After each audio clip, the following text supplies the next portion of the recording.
Shalom Bapak Ibu Saudara sekalian yang dikasihi oleh Tuhan Yesus Kristus. Mari pada pagi hari ini kita ketemu kembali bersama-sama untuk melakukan ibadah secara online. Puji nama Tuhan Bapak Ibu Saudara sekalian dikasihi Tuhan. Salam sehat semuanya ya. Biar kasih karunia Tuhan yang melampaui segala akal bekerja berkarya dalam setiap kehidupan kita. Puji nama Tuhan Bapak Ibu Saudara sekalian yang dikasihi oleh Tuhan. Mari sebelum kita memulainya, kita akan berdoa terlebih dahulu. Bapa kami di dalam sorga, Bapa yang kami kenal di dalam nama Tuhan Yesus Kristus, pagi hari ini kami kembali mengucap syukur buat kasih karunia-Mu yang begitu luar biasa, sehingga kami boleh berada di setiap rumah kami masing-masing untuk melakukan ibadah. Biarlah kasih karunia Tuhan yang besar, yang melampaui segala akal, memimpin kami, menyertai perjalanan hidup kami, berada di rumah kami masing-masing. Biarlah Tuhan, Kau Roh-Mu yang kudus bekerja, Roh-Mu yang kudus memimpin, memberi pencerahan bagi kami, supaya kami boleh mengerti firman Tuhan. Di dalam nama Yesus Kristus Tuhan, kami menaikkan doa serta pengucapan syukur kami. Haleluya. Amin. Bapak Ibu Saudara sekalian yang dikasihi oleh Tuhan Yesus Kristus, biarlah pada pagi hari ini kita kembali mengucap syukur buat kasih karunia Tuhan yang begitu luar biasa. Khususnya pada hari ini, besok kita akan memperingati Hari Kemerdekaan Republik Indonesia yang ke-75 tahun. Bapak Ibu Saudara sekalian yang dikasihi oleh Tuhan, 350 tahun lamanya Indonesia dijajah oleh Belanda dan 3,5 tahun dijajah oleh Jepang. Tetapi puji nama Tuhan Bapak Ibu Saudara sekalian kasih Tuhan, biarlah apa yang pernah terjadi pada masa lampau, biarlah itu menjadi kenangan buat kita. Tetapi untuk kita sekarang ini, biar kita maju ke depan dan kita mulai melangkah bersama-sama mengisi kemerdekaan dengan pembangunan-pembangunan yang luar biasa. Karena di depan masih banyak hal, di depan masih banyak perkara-perkara yang perlu kita kerjakan Bapak Ibu Saudara sekalian dikasihi oleh Tuhan. Nah, kita berbicara mengenai kemerdekaan Republik Indonesia begitu luar biasa ya. 75 tahun yang lampau Tuhan sudah memberikan kita kemerdekaan. Sekarang kita akan belajar bahwa manusia dijajah bukan oleh karena Belanda dan Jepang saja, bukan secara jasmani saja, tetapi Bapak Ibu Saudara sekalian yang dikasihi oleh Tuhan, firman Tuhan mengatakan bahwa kita ada penjajah-penjajah yang lain. Apa itu? Yaitu kita dijajah oleh dosa, kita dijajah oleh maut. Yang sampai hari ini manusia itu masih ketakutan. Ya, ada yang takut, ada yang belum, ada yang nggak takut. Bapak Ibu Saudara sekalian kasih Tuhan, biar kita belajar bersama-sama. Kalau kita menjadi anak-anak Allah, firman Tuhan berkata, maka kita akan mengalami kemerdekaan yang sejati. Kita akan membaca Alkitab kita, dikatakan di dalam surat Roma pasalnya yang ke-8 ayat 1 dan ayat yang kedua. Surat Roma pasal 8 ayat 1 dan ayatnya yang kedua. Firman Tuhan berkata demikian, demikianlah sekarang tidak ada penghukuman bagi mereka yang ada di dalam Kristus Yesus. Ayat yang kedua, Roh yang memberi hidup telah memerdekakan kamu dalam Kristus dari hukum dosa dan hukum maut. Bapak Ibu Saudara sekalian yang dikasihi oleh Tuhan, kemerdekaan yang Tuhan berikan itu bukan kemerdekaan yang semu. Kemerdekaan yang Tuhan berikan adalah kemerdekaan yang sejati. Firman Tuhan berkata, di dalam Kristus Yesus maka kamu akan menerima kemerdekaan yang sejati, yang selama ini menekan kehidupan manusia. Apa itu Bapak Ibu Saudara sekalian? Yaitu hukum dosa dan hukum maut. Firman Tuhan berkata, kalau manusia telah dimerdekakan dari kedua hukum ini, maka manusia dibebaskan untuk apa? Kita bisa menerima kerajaan Allah. Amin Bapak Ibu Saudara sekalian dikasihi Tuhan. Firman Tuhan berkata, Rohlah yang memberikan kehidupan yang merdeka. Kita tadi telah membaca, demikianlah sekarang tidak ada penghukuman bagi mereka yang ada di dalam Kristus. Sejak kita percaya Yesus Kristus Tuhan, maka penghukuman itu sudah tidak ada lagi dalam setiap kehidupan kita. Sejak kita percaya Yesus Kristus Tuhan, maka Yesus Kristus itu memberikan kepada kita kebebasan, ya, bebas dari hukum maut, bebas dari hukum dosa, ya. Semua orang akan mengalami kematian, tapi maut itu yang akan membawa kita untuk mati kekal. Di dalam Yesus Kristus kita telah menerima pembebasan itu. Firman Tuhan berkata, Roh yang memberi hidup telah memerdekakan kamu dari hukum dosa dan hukum maut. Ayat yang kedua tadi kita telah baca, Roh yang memberi hidup, ya. Setelah kita percaya Yesus Kristus Tuhan, Roh yang kudus masuk dalam setiap kehidupan kita. Roh itu memberi kepada kita kemerdekaan yang sejati, yaitu kita merdeka dari hukum dosa dan merdeka dari hukum maut.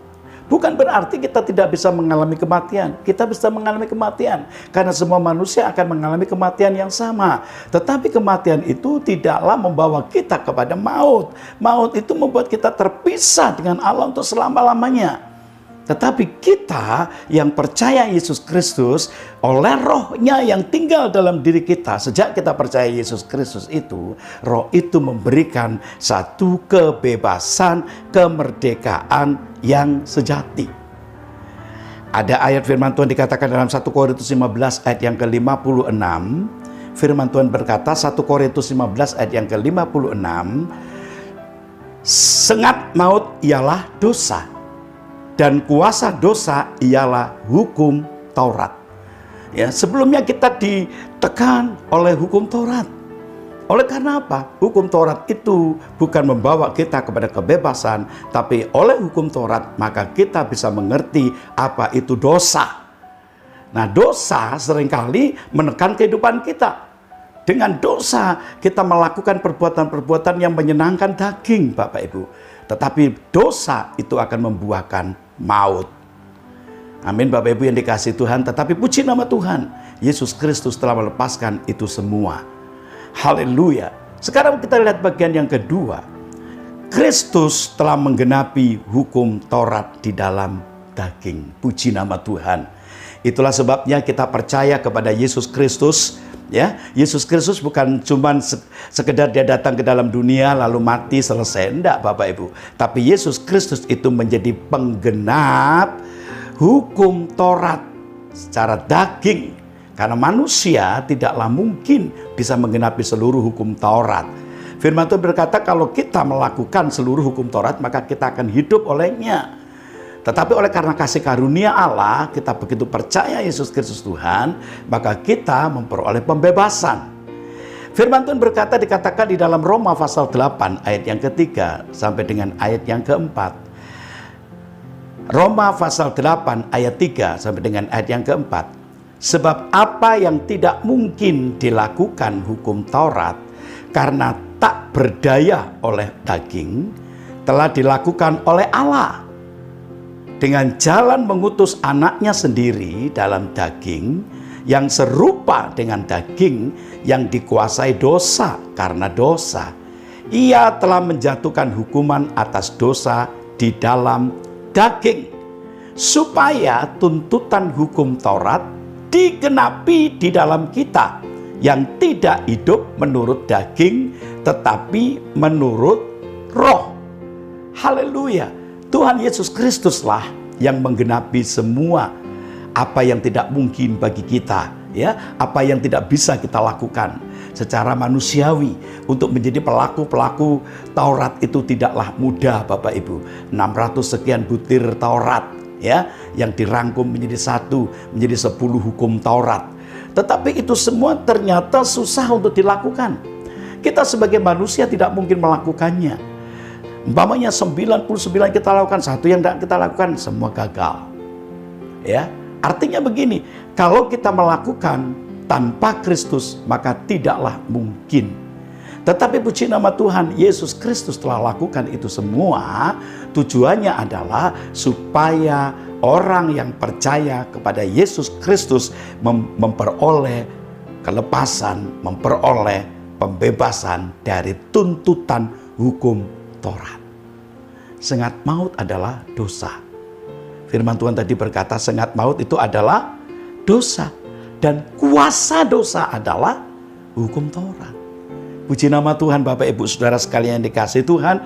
Tetapi di dalam Yesus Kristus kita telah menerima kebebasan dari tuntutan hukum Taurat tersebut. Demikian juga hukum Taurat digenapi di dalam hidup kita yang hidup menurut roh. Ya, kita tidak hidup menurut daging Bapak Ibu. Tetapi kita menurut roh. Roh yang tinggal dalam diri kita, Tuhan mau supaya kita mengikutinya. Karena dengan mengikuti hukum daripada roh itu, maka kita akan terbebas. Karena kita melakukan menurut keinginan roh. Keinginan roh adalah keinginan dari Bapa Surgawi. Apa yang harus kita lakukan menurut pimpinan Roh Kudus itu, maka roh itu akan membawa kita untuk supaya kita lebih lagi dan lebih lagi menjadi orang-orang Kristen yang jauh dari perkara-perkara yang tidak diinginkan oleh daging kita. Daging memang enak Bapak Ibu ya. Dosa itu bukan dosa yang tidak enak. Dosa itu enak, tetapi menghasilkan maut. Bapak Ibu Saudara sekalian dikasihi oleh Tuhan. Puji nama Tuhan. Sekarang kita lihat bagian yang ketiga. Ya. Hidup menurut daging atau roh, itu pilihan kita. Ya, hidup menurut daging atau roh. Kita adalah orang-orang yang telah percaya kepada Kristus. Kita adalah orang-orang yang telah dibebaskan dari hukum dosa dan hukum maut. Sekarang Tuhan inginkan kita mesti melakukan pilihan karena kita masih hidup dalam dunia ini. Kalau kita masih hidup dalam dunia ini, ada banyak gangguan-gangguan. Ya, itulah sebabnya kita diminta untuk memilih. Kita mau pilih hidup karena daging atau hidup karena roh. Ya, yang hidup karena daging kita akan menghasilkan maut. Tapi kalau kita hidup menurut roh, kita akan menghasilkan kehidupan. Hidup di dunia ini memang serba salah Bapak Ibu. Ya, kita masih hidup dalam daging. Daging dicubit itu masih sakit Bapak Ibu. Ya, daging kalau dikasih makan yang enak-enak, wah senangnya bukan main. Tapi kalau enak-enak terus nanti akan kolesterol. Ya, kita akan mengalami penyakit-penyakit yang lain. Coba kita akan membaca dikatakan di dalam Roma 8 ayat yang ke-5 saja. Ya, mestinya ayat 8. Nanti Bapak Ibu di rumah membaca ayat 8. Wah, Roma 8 maksud saya ayat 5 sampai dengan ayat yang ke-13. Itu komplitnya. Tapi kita membaca Roma 8 ayatnya yang ke-5. Firman Tuhan berkata, sebab mereka yang hidup menurut daging memikirkan hal-hal yang dari daging. Mereka yang hidup menurut roh memikirkan hal-hal yang dari roh. Ya. Kita diminta untuk memilih. Hidup menurut daging kita, manusiawi kita yang sekarang hidup, itu yang namanya hidup menurut daging. Kita mengingini daging kita, ya, yang terus menerus. Wow, kalau kita ikuti terus maka kita akan mengalami sesuatu yang berupa maut. Ya, atau kita mengikuti keinginan daging. Keinginan daging itu bertentangan dengan keinginan roh, Bapak Ibu. Ya, kalau kita mengingini keinginan roh dalam diri kita, maka kita akan melakukan sesuatu yang bisa menyukakan akan hatinya Tuhan. Tetapi kalau kita mengikuti keinginan daging terus, itu akan menjauhkan diri daripada roh Allah, daripada kehendak Allah. Firman Tuhan berkata, mereka yang hidup menurut daging memikirkan hal-hal yang dari daging. Ya, apa yang dari daging itu? Hidup jemawa, kesombongan, hidup yang dipenuhi dengan hawa nafsu, ya, yang tidak bisa merendahkan diri, yang suka berkelahi dan lain sebagainya. Bapak Ibu Saudara sekalian dikasihi Tuhan, itulah hal-hal yang disebut daging. Ya, kalau kita ingin tahu Bapak Ibu bagaimana hidup dalam daging itu, nanti di rumah sudah baca, dikatakan di dalam Galatia pasalnya yang ke-5, ya.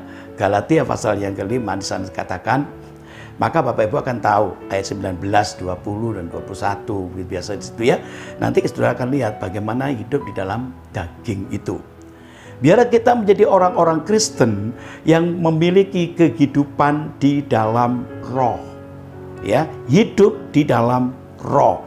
Karena orang yang hidup di dalam daging, dia akan menghasilkan maut. Kalau Bapak baca dikatakan dalam Roma pasal 8 ayat 5 sampai dengan ayat yang ke-13, ya. Orang yang hidup di dalam daging itu berseteru dengan Allah. Karena orang yang hidup dalam daging itu mau tidak mau bertentangan dengan kemauannya Allah. Ya. Orang yang hidup di dalam daging, dia tidak akan berkenan kepada Allah. Orang yang hidup di dalam kedagingannya, dia bukan menjadi miliknya Allah. Ingat itu. Oleh karena itu jangan turuti kemauan daging Bapak Ibu ya. Kemauan daging ini hanya sementara saja. Kita hidup di muka bumi.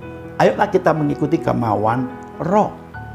Ya. Sedangkan keinginan roh itu memikirkan hal-hal yang dari roh. Tadi kita telah membaca dikatakan dalam surat Roma pasal 8 ayat yang ke-5.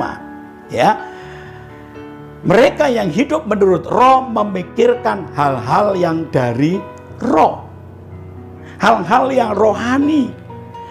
Orang yang memikirkan dipimpin oleh roh dan memikirkan hal-hal yang roh bersifat rohani, dia nanti akan memiliki kehidupan dan damai sejahtera.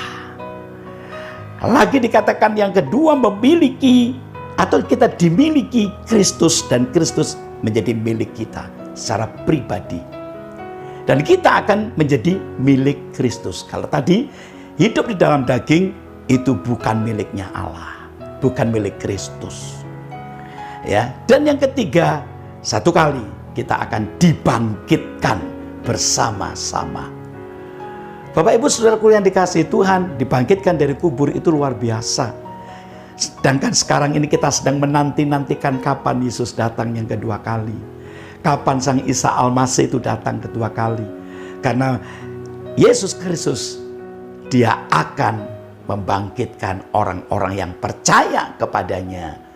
Ya, orang-orang yang percaya kepadanya akan dibangkitkan terlebih dahulu. Kemudian kita yang masih hidup, yang percaya kepadanya, kita akan diubah dengan sekejap mata. Hiduplah oleh roh. Jangan hidup mengikuti kemauan daging kita. Amin. Puji nama Tuhan. Bapak Ibu Saudara sekalian dikasih Tuhan. Sekarang kita lihat poin yang keempat, yaitu dipimpin oleh roh Allah, itu menjadi anak-anak Allah. Kita memiliki predikat sebagai anak-anak Allah, itu luar biasa. Ya, kita akan membaca firman Tuhan dikatakan di dalam ayatnya yang ke-14, Roma 8 ayat yang ke-14. Semua orang yang dipimpin roh Allah adalah anak Allah. Ya, kita diangkat karena kita percaya Yesus Kristus Tuhan. Ya. Sehingga oleh percaya kita, oleh iman kita, maka Allah memberikan kuasa untuk kita menjadi anak-anak Allah. Ya, makanya kita hidup di dunia ini harus berbeda. Kita menjadi anak-anak Allah apa anak-anak duniawi? Kalau anak-anak duniawi, kita mengikuti perkara-perkara duniawi. Kita mengikuti cara berbicara kita, bicaranya orang duniawi. Cara tindakan kita, tindakan orang duniawi. Ya, duniawi itu apa? Duniawi itu bicara soal perkara-perkara yang tidak berkenan kepada Allah. Ya, kita hidup di dalam dunia ini. Makanya Tuhan memberikan Roh Kudus-Nya dalam hidup kita. Supaya kita tidak mengikuti arus dunia ini. Karena dunia ini akan dihancurkan oleh Allah. Ya, tetapi orang-orang yang menjadi pelaku-pelaku firman Tuhan, orang-orang yang menjadi penganut dan ajaran Kristus, orang-orang yang dipimpin oleh Roh Allah, dia akan selamat, dia akan hidup. Walaupun tubuh jasmani kita semua akan mengalami kematian, tetapi manusia tidak hidup Satu kali. Orang yang percaya kepada Kristus dia akan mengalami kehidupan 2 kali. Dan orang yang belum percaya kepada Kristus dia akan mengalami kematian 2 kali. Tetapi kita akan mengalami kematian 1 kali. Dan kita akan mengalami kehidupan 2 kali. Itulah sebabnya Bapak Ibu yang dikasihi oleh Tuhan, mari kita mengikuti Kristus. Supaya kita menjadi anak-anak Allah. Roma pasal 8 ayat yang ke-15 berkata, sebab kamu tidak menerima roh perbudakan yang membuat kamu menjadi takut lagi. Tetapi kamu telah menerima roh yang menjadikan kamu anak Allah. Oleh roh itu kita berseru, ya Aba, ya Bapa. Jelas Bapak Ibu. Firman Tuhan berkata, bukan saya, bukan manusia.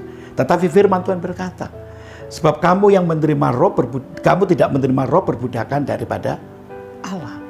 Roh itu roh yang diberikan kepada Allah, roh yang membebaskan kita. Ya, kita tidak menerima roh perbudakan, tetapi kita menerima roh yang menjadikan kita anak-anak Allah. Ya, Bapak Ibu Saudara sekalian dikasihi Tuhan, dan Roma 8 ayat yang ke-15 lebih hebat lagi, berkata apa? Roma 8 ayat yang ke-16, roh itu bersaksi bersama-sama dengan roh kita bahwa kita adalah anak-anak Allah. Bapak Ibu, dalam kehidupan kita ada Roh Kudus. Tujuannya apa? Bukan untuk memimpin kita dalam perjalanan hidup kita. Roh yang tinggal dalam diri kita itu akan menjadi saksi. Nanti semua akan diperhadapkan oleh Bapa yang di sorga, ya, dan semuanya akan berhadapan dengan Bapa yang di sorga. Tetapi anak-anak Allah, orang yang percaya kepada Yesus Kristus Tuhan, orang yang mengikuti kemauan roh itu akan menjadi saksi di hadapan Bapa bahwa kita ini adalah anak-anak Allah. Luar biasa Bapak Ibu, ya. Ini secara pemikiran waduh susah untuk dimengerti. Tetapi begitu kita percaya Yesus, rohnya diberikan kepada kita sehingga menghidupkan rohani kita. Lambat laun kita akan diberi pencerahan, diberi pengertian dengan membaca firman Tuhan dan melakukannya. Amin Bapak Ibu. Lebih hebat lagi ayat yang ke-17, ya. Firman Tuhan berkata apa?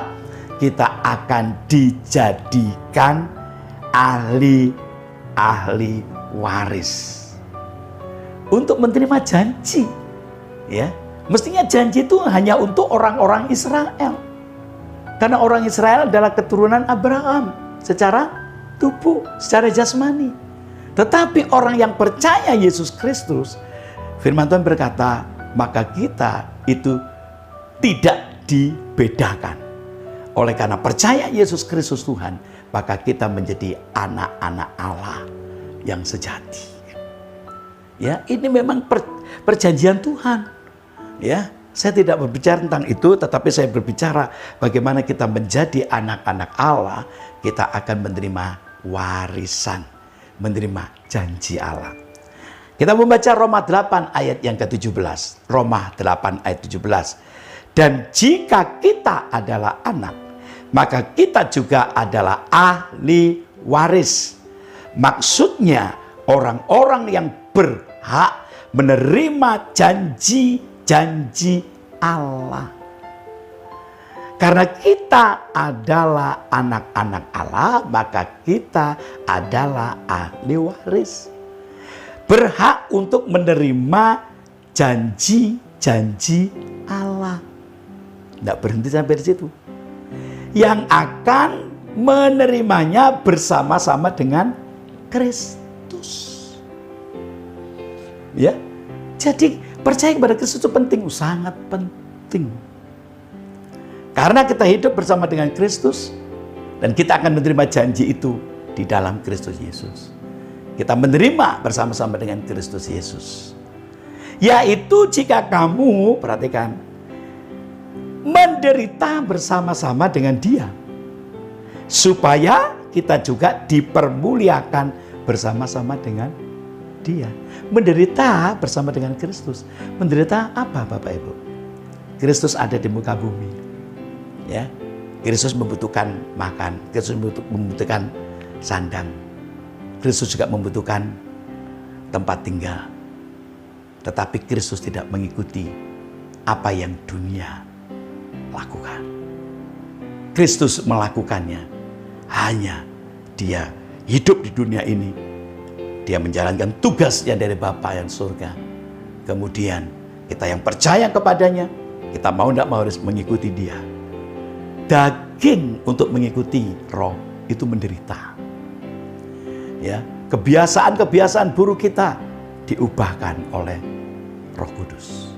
Sehingga kita menjadi orang-orang Kristen yang benar-benar percaya, benar-benar yakin bahwa satu kali nanti kita kalau sudah mati, kematian bukanlah momok yang menakutkan bagi orang-orang yang percaya kepada Tuhan.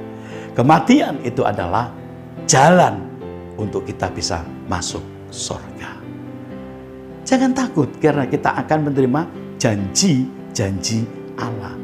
Ya, tetaplah kita percaya bahwa satu kali kita akan menerima kemuliaan Allah.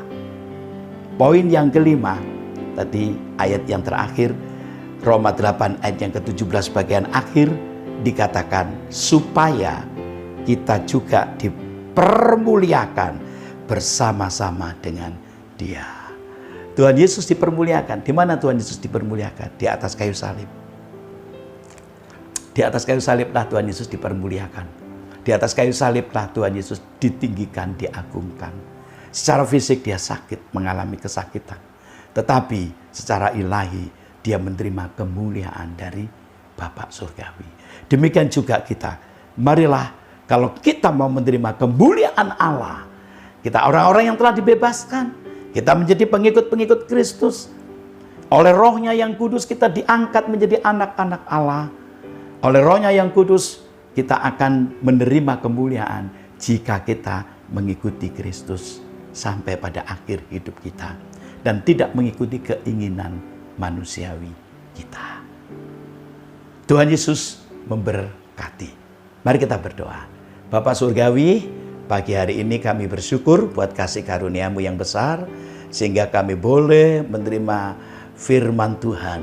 Firman Tuhan mengajarkan kepada kami untuk kami tetap berada di dalam jalurnya Tuhan. Roh Kudus, Engkau yang tinggal dalam hidup kami, Engkau yang memberikan kepada kami kehidupan, Engkau yang memberikan kepada kami pengertian, biar Roh-Mu yang memimpin perjalanan hidup kami, sehingga kami menjadi orang-orang yang terus dibebaskan sampai pada akhir hidup kami. Terima kasih Tuhan, terima kasih. Kami bersyukur buat bangsa kami Indonesia yang besok kami akan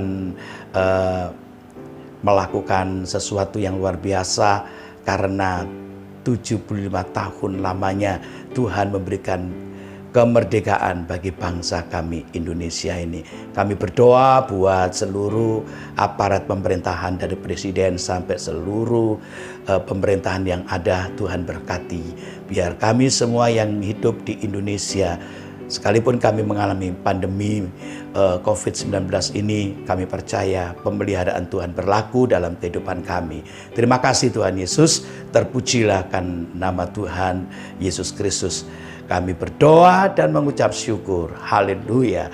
Bapak, Ibu, Saudara sekalian yang dikasihi oleh Tuhan Yesus, marilah kita pulang, kita membawa berkat, menerima berkat dari Allah Bapa, Putranya yang tunggal, Yesus Kristus, dan persekutuan daripada Roh Kudus menyertai kami sekalian mulai sekarang, besok, bahkan sampai pada kedatangan Tuhan yang kedua kali. Di dalam nama Tuhan Yesus Kristus. Haleluya. Yang percaya katakan amin. Puji nama Tuhan. Bapak Ibu, selamat pagi dan selamat beraktivitas. Tuhan Yesus memberkati.